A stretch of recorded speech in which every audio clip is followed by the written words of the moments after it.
ఆదివారం సాయంత్రం 5 గంటలకు మిస్ అయ్యి ఆ వాటర్ ఫ్లోలో ఎక్కడ పడిపోయాడు అనేసి యజమాని చెప్తుంది. కాకపోతే మాకు తెలిసింది ఏంటంటే మాకు వీళ్ళు సోమవారం ఉదయం 6 గంటలకే ఒంట్లో బాగాలేదు, హాస్పిటల్లో జాయిన్ చేసామని యజమాని మాకు కబుర్లు పంపించారండి ఇంటికి. కనీసం చనిపోయిన తర్వాత కూడా మాకు చనిపోయాడని కూడా మాకు ఇప్పుడు వచ్చి ముఖం కూడా చూడలేదండి. మీకు ఏం చేయలేదంటే బాధ్యత దగ్గర కూడా వాళ్ళు ఎంకరేజ్ చేయట్లేదు.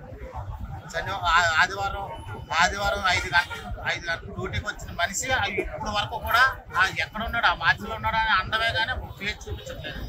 వాళ్ళు చూపించలేదు, వీళ్ళు చూపించట్లేదు. అక్కడ ఏం జరుగుతుందో కూడా మాకు అర్థం అవ్వట్లేదు. శనివారం జరిగితే అది గుప్తంగా దాసి కంపెనీలో దాసి ఈ రోజు వరకు వాళ్ళు సెటిల్మెంట్ లేకుండా పోస్ట్ మార్టం అక్కడ బాడీ అక్కడ ఉండిపోయి దోబుస్లా ఆడుతారండి. ఒక కుటుంబం కోసం ఆలోచించారు కదా వాళ్ళు. ఏంటంటే ఈ కంపెనీ వైఖరి పూర్తిగా మీకు ఖండిస్తున్నాం. వారికి నష్టపరిహారం 50 lakhs వరకు ఇవ్వాల్సిన బాధ్యత ఉంది. రోడ్ల మీద వెళ్ళిపోతే పొల్యూషన్ వాళ్ళకి 10 లక్షలు 20 లక్షలు మీరు ఇస్తున్నారే, ఇంటి ప్రాణాలు పడుకున్నావు. నువ్వు ఎందుకు మీకు గుప్తంగా దాచారు? గుప్తం దాచి ఇప్పుడు యాక్సిడెంట్ అయిన తర్వాత లేకపోతే అక్కడ చచ్చిపోయాడు లేకపోతే ఏంటో తెలియదు. వాళ్ళకి పేరెంట్స్ ఇంటిమేట్ చేయాలి కదా. చేయకుండా నువ్వు 2-3 రోజుల తర్వాత నువ్వు తెలియజేసి వాళ్ళు పోస్ట్ మార్టం కేజీ చేసి బాడీని అక్కడ పెట్టి ఇదంతా మేమంతా ఇక్కడ ఉంటున్నామండి.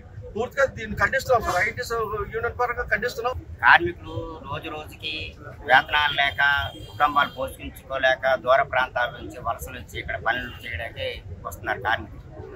ఆ కార్మికుల కంపెనీలో పనిచేస్తున్న కార్మికులకి సరైన సేఫ్టీ భద్రత లేదు. కనీస వేతనాలు ఎవరు, ఒక ఈఎస్ ఉండదు, ఒక పిఎఫ్ ఉండదు, గట్టిగా మాట్లాడే హక్కు ఉండదు. ఇటువంటి పరిస్థితుల్లో ఇక్కడ పనిచేసేటప్పుడు ఆ డ్రైవరు కనీసం అతను చేయవలసిన పని ఒకటి, అతను చేస్తున్న పని ఒకటి అయిందట.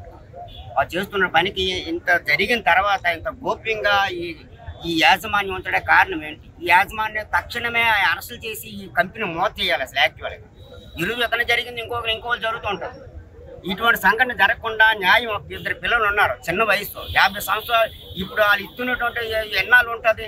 వాళ్ళు ఇచ్చినటువంటి ఎన్నాళ్ళతో ఈ పిల్లలతో జీవితాంతం కుటుంబం గడవాలంటే అతను ఎన్నాళ్ళు ఇచ్చిన లక్షలతో గడుపుతారు. ఆ 2 పిల్లలకి ఇక్కడ చదువు చదివించాలి, ఆ భార్యకు సరైనటువంటి ఉద్యోగం కల్పించాలి. సార్ మీ డిమాండ్స్ ఏంటి సార్ చెప్పండి. 50 లక్షలు తక్షణమే ఇవ్వాలండి. భార్య ఉన్నది కూడా ఆమెకి ఇందులో కాంట్రాక్ట్ ఉద్యోగమే ఇవ్వాలి, పిల్లలు చదివించాలండి. ఇది ప్రధాన డిమాండ్ అండి.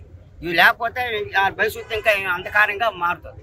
అందుకని మేము అఖిలపక్ష కార్మిక సంఘాలుగా సిఐటియు మల్కాపురం జోన్ సెక్రటరీగా మేము డిమాండ్ చేస్తాం. లేకపోతే దీని మీద పెద్ద ఆందోళన చేస్తామని కూడా ఇక్కడ ఉన్నటువంటి గవర్నమెంట్ యాజమాన్యానికి హెచ్చరిస్తాం. మరిన్ని వీడియోస్ కోసం ఛానల్ సబ్స్క్రైబ్ చేయండి. లేటెస్ట్ అప్డేట్స్ కోసం వాట్సాప్ ఛానల్ ఫాలో అవ్వండి. అండ్ లింక్ డిస్క్రిప్షన్ లో ఉంది.